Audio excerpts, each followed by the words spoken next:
Hello, everyone. Welcome again to one more segment of Women Empowered Live. I am your host, Pastor Danielle Taylor, and we are just excited to be here with you today and to share with you the wonderful stories and testimony of our beautiful guest who is just going to share with us a real organic conversation just about life, what it takes to be a professional woman and to continue to make it being a mother, being a wife, going through a divorce, then finding love again. So I'm excited to just go ahead and jump on into this topic. I do want to remind you that this broadcast is being brought to you by eChurch International. eChurch is the place where people meet God and Christians are equipped. You can join us online every Wednesday at 12 noon for this broadcast, as well as throughout the week randomly for just other videos of encouragement and empowerment. And I wanted to choose women. I've done authors. For a year, I did business owners, both men and women, but I do believe that this is an important time with everything that's going on in our country, in our world, that we continue to bond together as women and encourage one another with the stories and the testimonies of our lives. Because I want to say this, Deidre, before we get started. Last week, I was in a tailspin. Oh my goodness. I called my apostle and I talked with him and I was just like, everything's just going wrong, blah, blah, blah, blah, blah, blah, blah. And I didn't get the answer that I was looking for that soothed my spirit from him. But my cousin, an older woman, been married 40 something years now, I think 45, 46 years now. She Mhm. called me. I went out for a walk. I decided to just walk and clear my head. And she called me and just out of the blue, she's never been this transparent. She started sharing stories with me about her marriage and some of the things that she had been through. And within 20 minutes of the conversation, that broke off of me. And it just showed me how we need one another as women to be able to share and pour into one another. Because some of the things she shared, I would never have guessed that she had been through, but still standing through so many years of marriage, still standing and doing the things that she's doing. And that's why I wanted to have you come on today, because I believe that you have been through um, enough adversity, and we're calling this success through adversity, but you're still smiling, you're still beautiful, and you are still moving on the path of success. And I love that for you. And I Thank you. believe that what you have experienced will be able to help some other women. So before we go any further, I do want you to take a few moments to introduce yourself. You're known as Deidre the Realtor on Instagram, but you are also bivocational. You are a human resource director, and you're also a realtor with Caldwell Banker. So tell us just a little bit more about who Deidre is. Okay, sure. And thank you. I'm honored to have this platform to share and empower other women. But of course, like you said, my name is Deirdre Darden. I am the mother of three sons. The oldest 32, the middle 28, and my youngest one is 22. They are all successful young men, very proud of them. Um, And I started out at Alabama State University and have my Bachelor of Science degree from Brenau University in Human Resource Management. But in my later years, I decided that real estate was like truly my passion. So I am dual career. I work for a company out here in Alpharetta, Georgia. It's a small firm. And I started out in real estate about 2 years ago. April would have made 2 years to be exact. And I started out with Keller Williams, and now I'm with Coldwell Banker. And just to summarize, like who I am.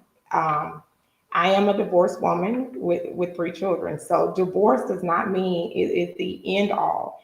Sometimes it's the beginning. So I'm here to help other women as they go through life and its challenges and let them know that there is light on the other side. Absolutely, absolutely. And I think that would be a perfect place to start. Y'all, we may just jump all over the place in the timeline of Deidre's life, but you and I met at Carver High School. And we were beautiful teenage girls, just, hey, didn't know that all of these things in life was going to happen. And even though we weren't so close, saw each other, talked every day, over the years, I just believe that when you see good people and you meet them, that carries throughout life. And you noticed without me even posting anything particular, when I was going through my divorce, you sent a message. You said, "Hey, I just kind of see or sense some things, in the spirit. Are you okay?" And we hadn't talked in years. And I'm a very private person, so it was different for me to just kind of open up and be transparent. But you were one of the people that God used behind the scenes just to, again, like my cousin did last night, share some things that you had experienced. I'm going through your divorce, and it helped to encourage me and help me to just see life where it was. And one of the things that you did say to me at that time that you just said a few minutes ago, it's not the end of the road. But how Right. did you do it? Let's talk with some. I know there's plenty of women that may be watching that. Hey, you were in love like we were. You thought that was Yes. going to be it. I have found my Boaz, whatever you call him. This is all, and this is going to be forever. And then forever actually ends up having an ending. How did you maintain? How did you go through that?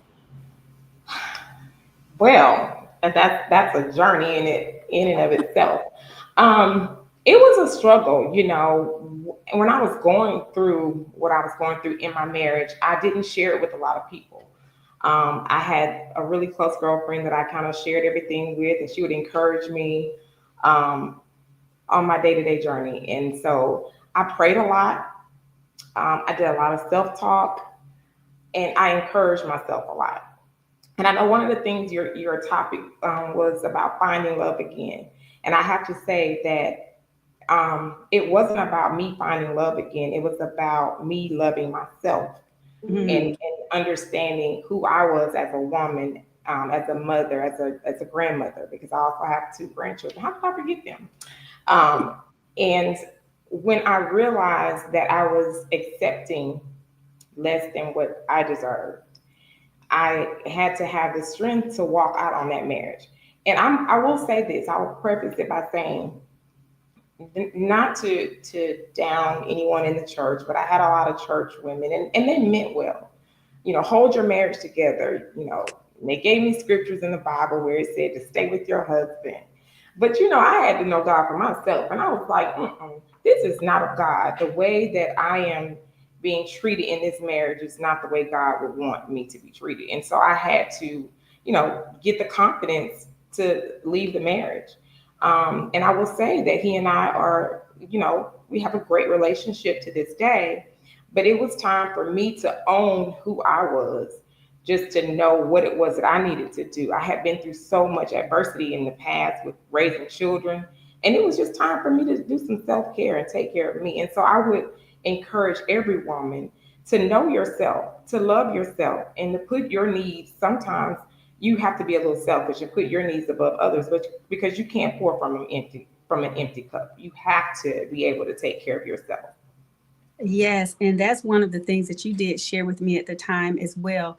Is if it's not good for you, don't be afraid to walk away. And I can identify with what you are saying as far as the advice from church. Now, I'm a pastor and you're a minister too, correct? And you were married to an assistant pastor, a man who had been a pastor. And Correct. it was so hard for me to let go. I'm a natural fighter and a problem solver in life. If there's a way to be found, I'm going to try 29, 30 ways until I get what it is that I want. And then I had so many people telling me, this would be such a great testimony if you all can just hold on. But in the holding on, I kept losing pieces of myself that were so essential for me to be who God wanted me to be. I lost pieces of my identity. My self worth was down in the toilet because when you're in a situation and you're not happy and you know it's not working for you and you keep trying to make it work, it's like you spend all of your time and energy trying to prove yourself, trying to make it work, and it's just depleting you. And I was so empty. And I remember being at the mediation, and I could have fought a little bit longer. My attorney was like, "Hey, you've got grounds for the judge to take this and throw it out. If you go before the judge, it's not irreconcilable differences." And I walked outside, and I know I heard God as clear as day say, "Danielle, give him back to me." And that was as simple as God saying, "Let it go. It's okay." And I just want to say from my experiences and from what I have read of the word, God does not want his daughters and his sons to be at odds and to be miserable and unhappy. And some things just don't work. And I believe that's why Moses was able to give the written decree of divorcement, because sometimes it just does not work. And God, that I don't believe that's his plan. He doesn't want divorce to happen, but I believe he gives us grace to be able to exit situations that's just not good for us. And my testimony, just like yours, is now my ex-husband and I are the best of friends. We can stay on the phone and talk an hour and a half, 2 hours, laugh and everything else. And it's so much better because that pressure is gone of the stress of the marriage. Yes, I agree.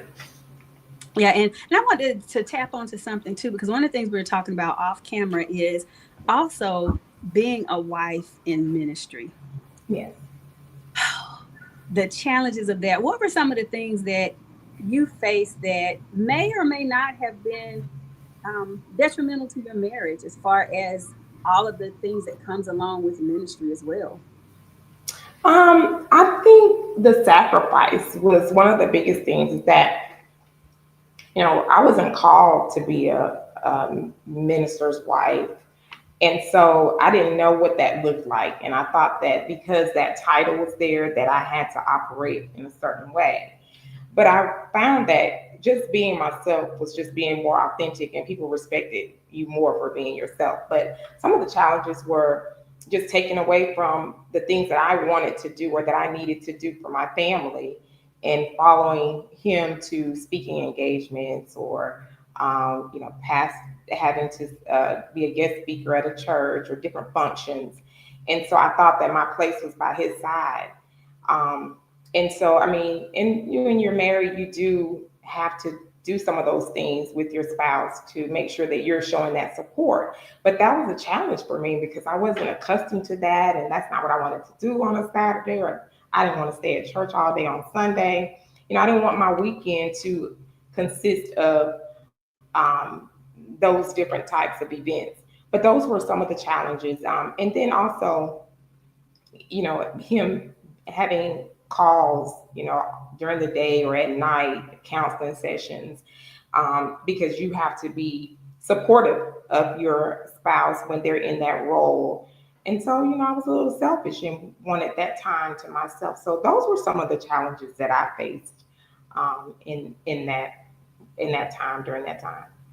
I mean, it is definitely a different kind of marriage and relationship. There's Yeah. so much more responsibility. When we were talking off screen, I was saying, when you're married to somebody that's a CEO of some company, or he has another job, you don't have to go to work with him. You Absolutely. can have your Absolutely. job and your life Yeah. separately. But when you are married to a pastor or someone in ministry, not only do you have to go to work yourself Yeah. and take care of the children and the household, but Yeah. then probably 75 to 80% of the time you got to go to work with him and be involved in what's happening there and take notes and help get events together, make sure the church is clean, make sure this person is in place, pick up the slack when he's not able to get it finished. But if your husband doesn't do his work when he's on a regular job, you don't have to go in and help him finish it. Exactly, exactly. And I think the expectation was that, oh, well, she should be perfect. There's this expectation that you should just be in this little box.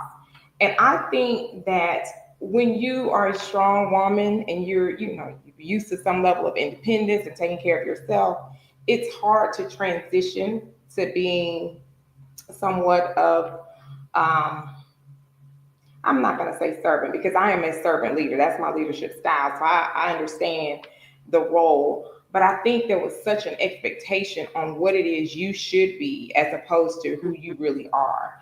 And I think that it's important for every woman to just own who they really are. It may not look like the next woman. Your marriages, no two marriages are going to look the same. The mothers are not the same because we experience different things with our children, with our family. And so the expectation is that you should be this one way, but I think you should be who God called you to be and own who you are. Absolutely, because so many things can change, even with dress and appearance. Anybody that knows me knows I'm barely 5 foot 2 inches tall, and I don't need to be. Oh my goodness, why did my camera flip? I don't need to be anywhere. Let's try this again. Okay. And I don't need to be anywhere with anybody's dress to the floor because Yeah. I'm going to look like I'm short and fat.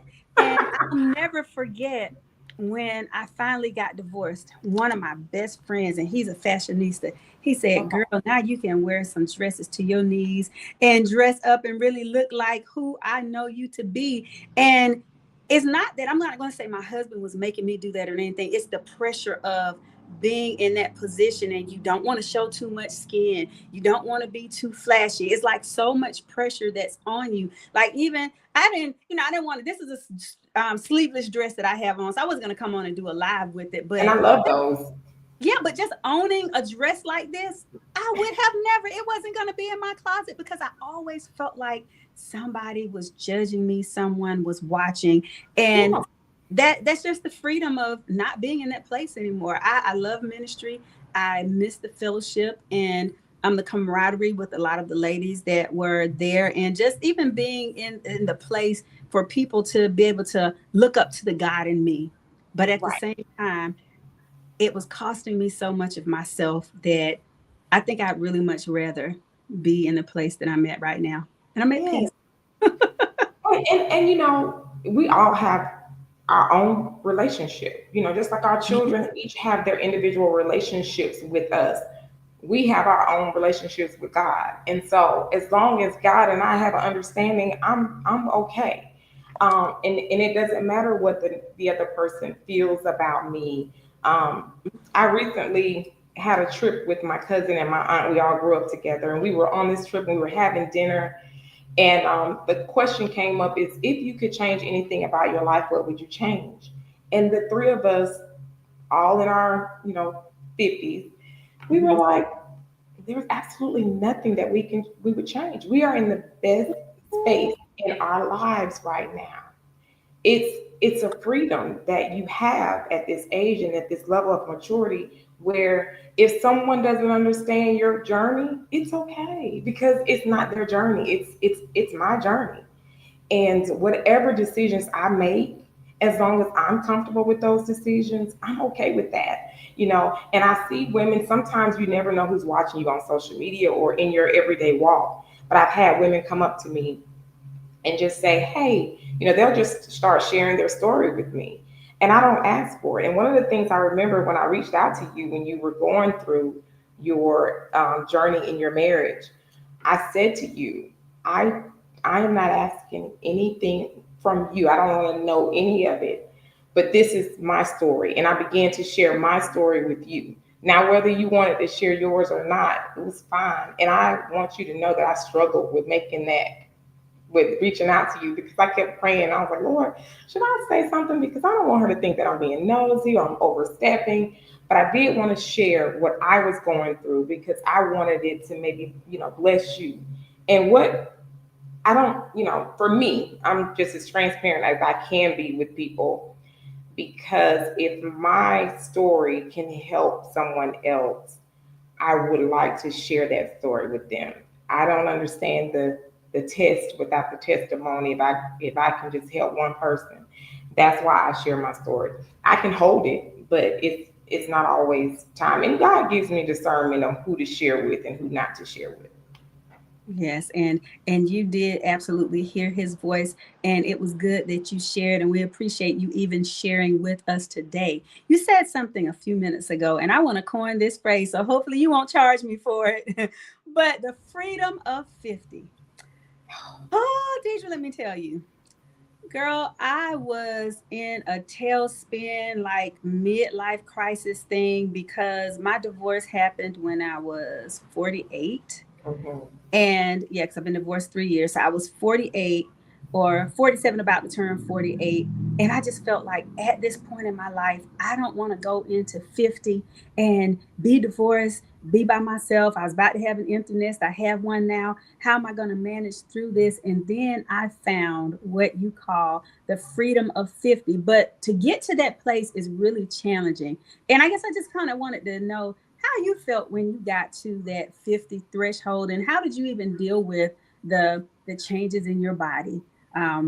different Oh, things that happen when a woman turns 50. Like, what advice can you offer a lady who's reaching that, well, she's about to cross that 50 threshold?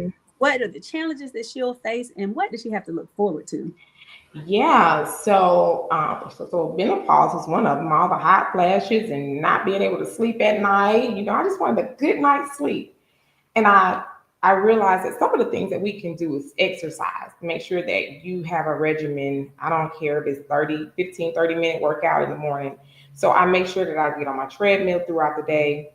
I changed my diet because some of the foods that we ate when we were younger, they just don't agree with us today. So you make sure that you're checking your diet and eating the proper foods. And self care, you have to have some time. So one of the things that I enjoy about just reaching this age and having being an empty nester is my peace. Just having that alone time with yourself and God and whatever it is you want to do with that time, it's just you and being able to say no. There was a time I couldn't say no. I was trying to be everything to everybody. So it's Mhm. okay to say no. I don't want to do that today. I don't have anything else to do, but that's just what I want to do. It's nothing. And so that's just that self care that you have to put you first, because our bodies are constantly changing. Make sure that you exercise those muscles that you haven't normally exercised. Try to walk. You gotta walk. Just taking care of your body, um, and have those conversations with your primary doctor, or your GYN, and just say, hey, this is what I'm going through. Do you have anything? On me, I'm very particular about what I put in my body, so I'm a natural person. So I ask, what are some natural things that you can recommend for me to do? But just have those conversations and know your body. Pay attention to the changes in your body. It's okay. Right. And because you can still enjoy life. And that was what I was afraid of. I was afraid I won't be able to enjoy myself. I hear all of that. I was so afraid. The same cousin who's so much older, she was telling me, you're going to have hot flashes. You're going to go through this. You're going to go through that. And it was all of the whoa. And I wasn't getting, okay, but this is the remedy. And if you do this, then Yeah. you will be able to still enjoy yourself. And you hit something key as far as staying active, Mhm. because you'll start needing to crank yourself up in the morning where you can Yes. just pop out of bed. But I definitely feel like I still feel like I'm 28. And Yeah. because I take care of myself, and that's one of the things that, if I just want to say too, to add to what you've said, is if you take care of yourself and you are consistent with keeping up with your health, keeping up with what's going on in your body, you'll feel a difference, but it won't be so drastic. You won't be Yeah. immobile. You'll still be able to go forward and enjoy life. Yes. And get you a good moisturizer Oh for your yeah. face. Make sure you take care But of your y'all look, we skin. don't have You're no, I beautiful. don't have no filters on over here. And I have a little bit of makeup on, but it's not heavy. Beautiful. But yeah, you can take care, and your skin is absolutely beautiful. And I was admiring some of your pictures. Girl, I gotta get my stomach back flat. I'm working on it, but you are still in shape. You are still absolutely in shape and just taking care of yourself. And I just call it this is my fabulous age now. So I'm gonna add the freedom to it. I'm fabulous and free, because the other thing that I believe that happens at 50 is that you get more of a boldness and a confidence about Absolutely. who you are. If you don't know who you are when you 20, when you 30, when you 40, by the time you get to 50, something just clicks in, and you know what you're not going to tolerate, what you are going to tolerate, what you like, what you don't like, and you just get the boldness to be able to say no. Right. I'm not, I don't do that. I'm good. Right. We're gonna let somebody else do that and Yes. be okay with it. And I think in the younger years, we kind of succumb to peer pressure a little bit more. But when you hit that 50 mark, for Yes. me, something just went inside. I said, I don't care about peer pressure. I lost a really dear friend. I love her dearly. And maybe, our friendship was circle back around, but we had some disagreements about some things. And I just had to really put my foot down and say, no, at my age, I'm not going to let anybody strong arm me into following Right. their opinion or their ways, because I think, and I'm going to hit spiritual here because I'm starting to feel a little something, because I think Mhm. and believe that also what comes into our mind at 50 is our mortality. Mhm. And our mortality starts to become a thought. And we start to look over our lives and say, have I really fulfilled my purpose?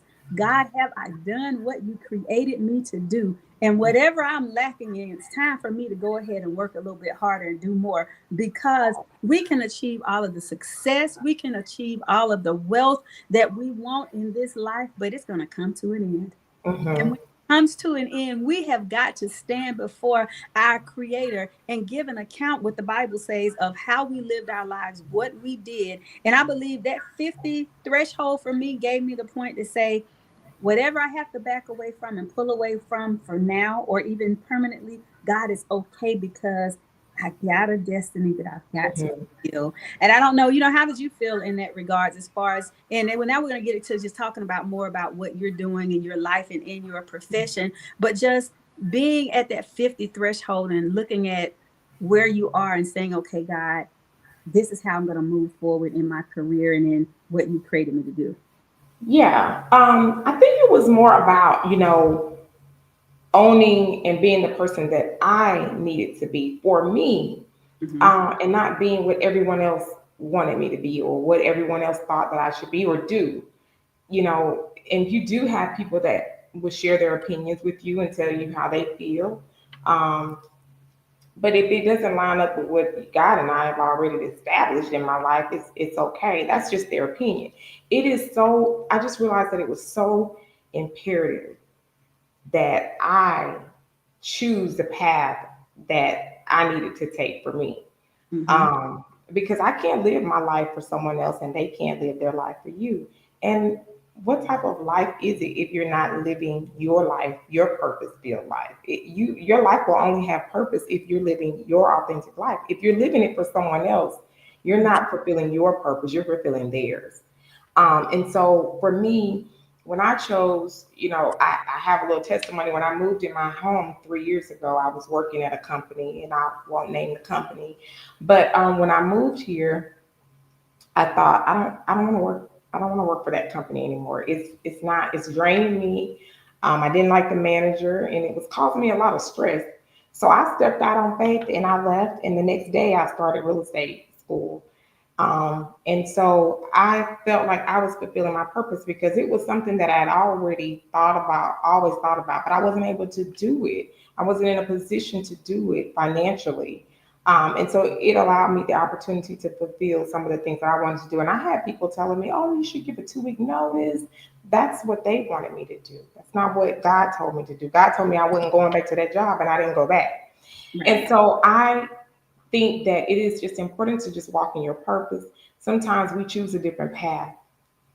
And when we choose a different path, it brings on pain. We're going to have to go through that pain because that's not what God chose you to do. And even in my marriage, that may not have necessarily been the man that God chose for me. That's the man that I chose for myself. And when I realized that, that is something that I chose for myself, and this is the path that I took. Now I'm going to have to go through this pain. And through that pain, I found my purpose. And so when you find your purpose, it doesn't matter what anyone else thinks. It's just about you because I just have to be true to myself. I can't be any other way. I can't be fake. I can't tell you that I like something when I don't like it. I can't tell you that I want to go somewhere just because you want to go. And I'm not going to make you go where I want to go. I go by myself.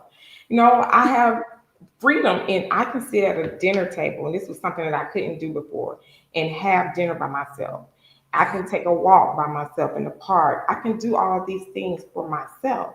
And I think when I realized that I was comfortable with me, and no matter what happened, I was going to walk this journey by myself, that's when this new person appeared in my life, and they were just like, okay. And I said, okay, I'm open to that. But I still have that thought in my mind that I'm always going to be okay on this journey if it's just me and God. I'm okay. Wow, absolutely. And I applaud you for having that mindset, because so many people find it hard, and I was even one included, because I'm just a person. I like company, I like people. I'm around people all day long. When I get home, I want people to be around me. And one of the challenges, and my therapist and I had to work through it, she said, Danielle, give yourself 4 seasons. just with you. Don't try to even have a man in your life right now. Get to know you and get to love you. And what that helped to do is you found love again. I'm dating. I'm gonna call it that. I'm dating Okay. and have been dating consistently the same person for the last 2 years. And, you know, I'm hoping it's going to be that ultimate love connection. But it made me better for that new person. So I'm just excited to hear about you finding love again now and just what that journey has been like. Okay. It just kind of happened. I have a really good friend of mine, my kid's aunt. She reached out to me and she'd been trying to introduce me to this person. I want to say even 15, 20 years. And I would always say, no, no, I don't want to meet him. Um, it just, the opportunity just never presented itself. So this particular day she called me. She said, hey, we're at his house. We're all four. She had started dating his cousin. She said, we're all about to go out to eat. Do you want to come? And I said, well, yeah, I'll come. I'm looking bummy, but I'll come. And he was saying the same thing. So I got to the house and I mean, instantly you could see that there was a physical, attraction. He's a nice looking guy and same here. And we hit it off and we've been dating since that day. So Wow. yeah. That hey, that is a good way for it to start. Very similar with my situation. We met one day, talked, there was a connection, and we've been connected ever since. And I Yeah. like dating. You know, that was my fear. My fear was I want to be married. And I mean, I'm a wife. I'm a wife, Yeah. period. Don't y'all get this twisted. Those of you that are watching and any potential husbands out there, I am a wife. I'm not a dater. I am Right. definitely a wife. I loved being a wife. I loved serving my husband. I loved being there with him. I loved the essence of everything that a wife is. I loved it. I didn't understand what it was like to date or what it would be like to date at this point in time, but I'm really enjoying it. Like I say, especially not having to be a pastor's wife. I get to go to my job, he goes to his job. We see each other, may go to dinner, see each other a couple days a week. If I don't want to be bothered, that's fine. He don't want to be bothered, that's fine. If we want company, that's fine. And I'm just enjoying that because it's helping to build up my self-esteem again, help me just really get more into that place where I'm okay being by myself. I'm okay being with someone because that's one of the devastations that happens when you go through a divorce. You got to learn all over again how to be okay with you. And now that I've gotten it back, I don't want to lose it at all. Absolutely. And it's about, feeling confident with yourselves. And, with me being an HR director, I work in a company it's a male dominated industry. It's the automotive industry. And so first of all, I'm the only African American Mm. and I'm the only African American woman. So it is, I, I thought that it would be difficult for me to be in that space and in meetings and in leadership meetings and making decisions, executive decisions, but it hasn't presented the challenges that I thought it would. And I think that I was standing in my own way. It was just all in my head. And I'm not to say that it doesn't exist. It's just that God put me in a position to be able to lead a certain way. And that came with those experiences, those challenges that I've had to face in the past, and the confidence that God gave me to say, hey, you deserve a seat at this table. And so I own that and I continue to make decisions that, they may not always agree with me, um, but I give my recommendation and I don't force it on anyone. So here's my recommendation in this HR space, and you can take the recommendation or not. And at the end of the day, I know that I've done what I set out to do. And in terms of real estate, it kind of all ties in because it's all about serving. So I'm wearing multiple hats in this real estate space as well as HR. So I'm listening. I'm a counselor because if Hmm. you're ever in a space where you're trying to help find somebody a house or sell their house, you got to listen to their story. What's the motivation behind you selling your house? What's the motivation in you purchasing a new home? It's no different in HR. I listen to problems on a daily. Um, and it's about being able to have empathy and the emotional intelligence to pick up on some things. And I just love both. So somebody asked me, okay, so you do real estate part time? And I said, no, I don't do real estate part time. I'm not a part time mother. So, for women, we always have to choose like, okay, do we do this? Do we do that? Can we do this? We can have it all. We really can. It's just about how you manage your time. And so I'm not a part time HR director. I'm not a part time real estate agent. I do it both. I do it all. And I still manage my family, my career, you know, um, the divorce is something that I chose to get a divorce because I needed to get a divorce, and for a time it brought me sadness, but it's just like death, they're cycles, and so once I mourned that divorce and realized who I was again, found myself, and I was able to just jump back in and reinvent myself, so to speak.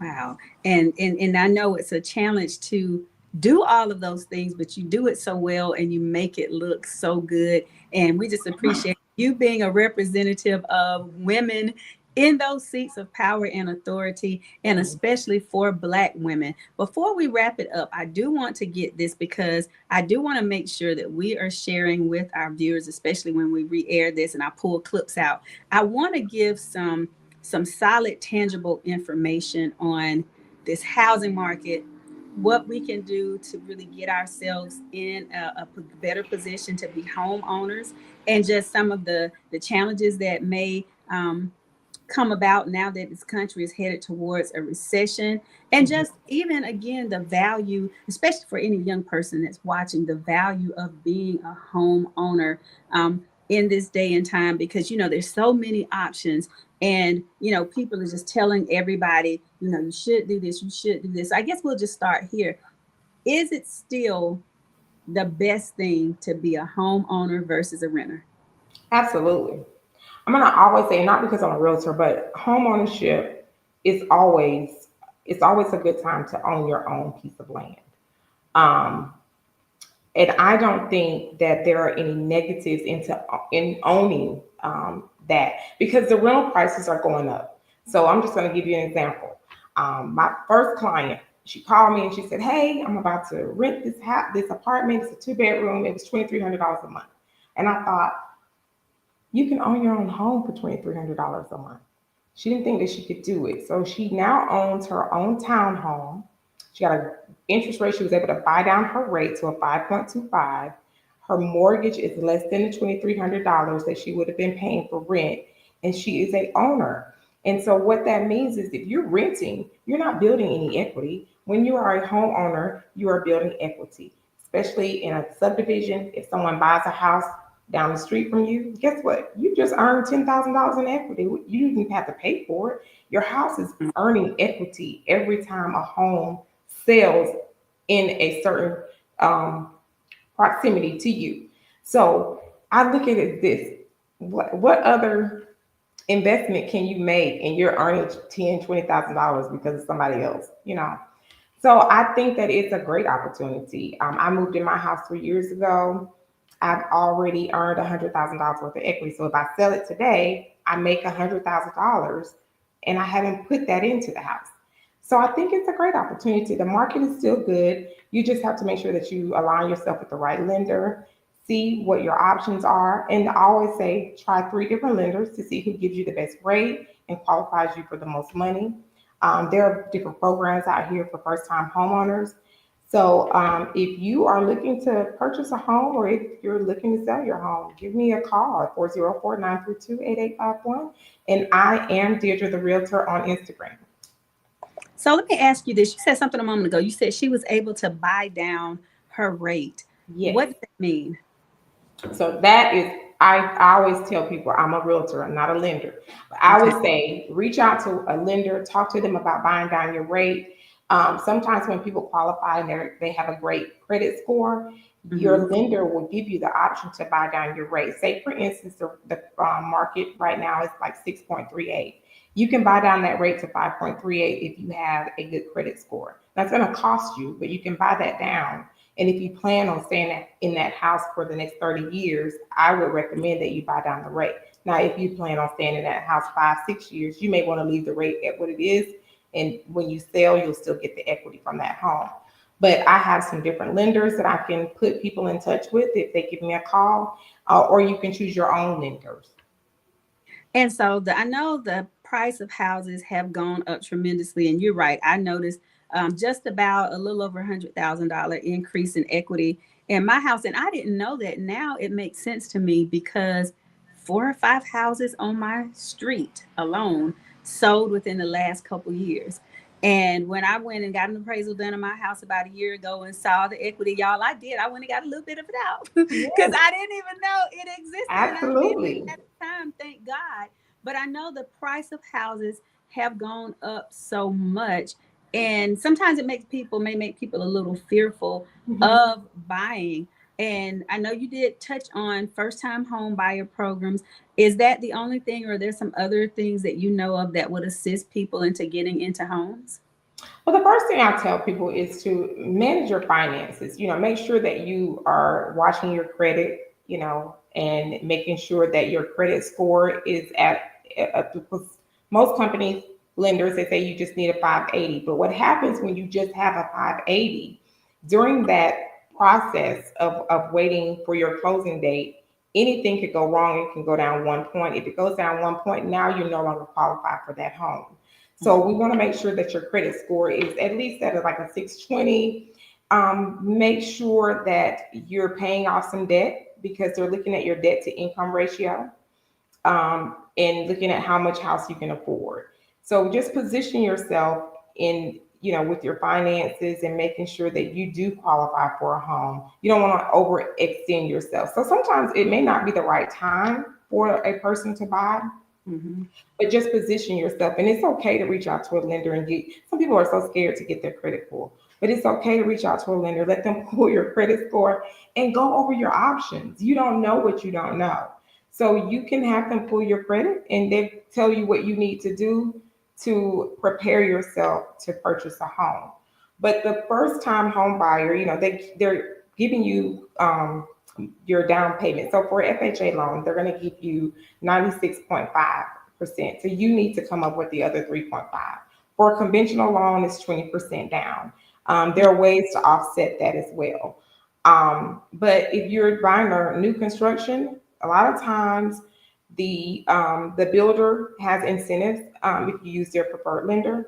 But if you are buying a resale, there are also options. We can go and ask the seller to help pay the closing costs. And a lot of times sellers are so, they want to sell their home, so they're willing to give you the closing costs to sell. So I think that those are all just various options. And I would just recommend reaching out to your local realtor or myself to talk about these different options. And I can put you in touch with a lender for financing. Absolutely. So, and this is a good place to stop because we have your information on the screen. Again, your number is 404-932-8851. Deidre, the realtor on Instagram. And as you all see, we kind of went backwards and came back to now, but she is a woman with a wealth of knowledge, a wealth of life experiences, someone who is at a place of confidence in her career and what she's been able to do and accomplish. And if you are in the Atlanta area, am I saying that right? Yes. If you are in the Atlanta area, she is definitely your realtor of choice. I am going to say, don't go anywhere else. Don't go to anybody else. You call her. What is, I guess, the radius of the areas that you cover or will cover? Well, let me just put a plug in there. So I can do real estate anywhere. So say for instance you're in another state and you don't know a realtor, reach out to me. I can put you in touch with a realtor there, and that would still, you still would be my client. We would share that. But for here, I will cover any. I have a home in Fitzgerald, Georgia right now. So anywhere in Georgia, I can assist you. I can also give a referral to those that are outside of my my parameter. and we can make it work. Wow. And that's good information to know. I think in my head, I'm going to be in the market maybe a year or so to get a new house. I was going to move this year, and that's one of the reasons why I kind of pulled some of the money out, but then I'm still healing. So I Hmm. think about another year for me, I'm going to be ready for my, if not my house with my new husband, Hmm. my girl pad and my forever home, because like we said, I'm Yes, not going to stop the process of what it is that I want.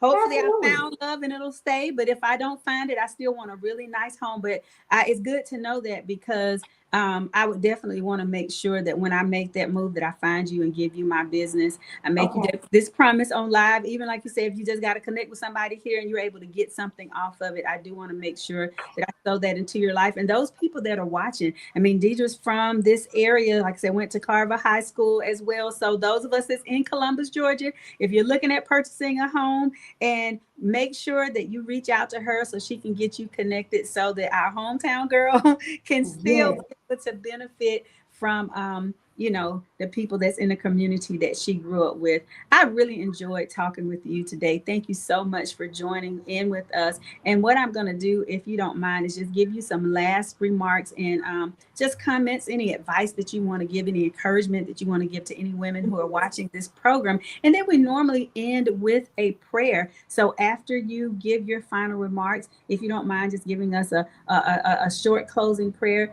then we're just going to end the broadcast that way. So Deidre's voice is going to be last voice that you all hear. So I do want to say to those of you who are watching, thank you so much for tuning in with us. We're going to see you again next Wednesday at 12 noon. If you are a lady that you're watching and you want to empower other women with your story, with tidbits and nuggets of information from your profession, like Deidre did today, please do get in touch with me so that we can get you on our lineup. I tell everybody, I call myself the preacher next door, because I never want to put myself on this pedestal where I'm not touchable. I'm just like you are, being a servant leader. So what I'm Mhm. saying to you, you can just be a regular everyday woman that you just got a testimony of what you've been through as a mom. Yes. Please reach out to me, because what you've experienced as a mother is going to help somebody else who has been a mother. So thank you all again for joining us. And Deidre, we're going to let you close us out. Okay. Well, one of the things I just wanted to leave with you, I know you said finding love, and just, for every person listening on today, it's just finding the strength to love yourself. Sometimes when we have gone through bad experiences, we can feel low and down about ourselves, and we are our worst critics. But God loves you no matter what circumstances you've been in, no matter the situation. So just love yourself, and find that true love within your heart for yourself, and love will find you. That's And I just want to end it with that and say a short prayer, like, Lord, thank you for this opportunity today, and for giving me this platform to speak to every woman or man on this platform. And I want you to continue to bless each church, continue to bless Danielle as she brings forth this platform for every woman and empowering each and every woman. Whatever she decides to do, Lord, let her do it for your glory. Let it edify you. And Lord, I just thank you for this day. And I hope that each and every woman on this platform today has heard something that empowers them and gives them the strength to move forward in their daily walk. And I just thank you, Lord. In Jesus' name we pray. Amen. Amen. Amen. God bless you all. We'll see you all next week. You have an absolutely fantastic rest of your day. Thank you.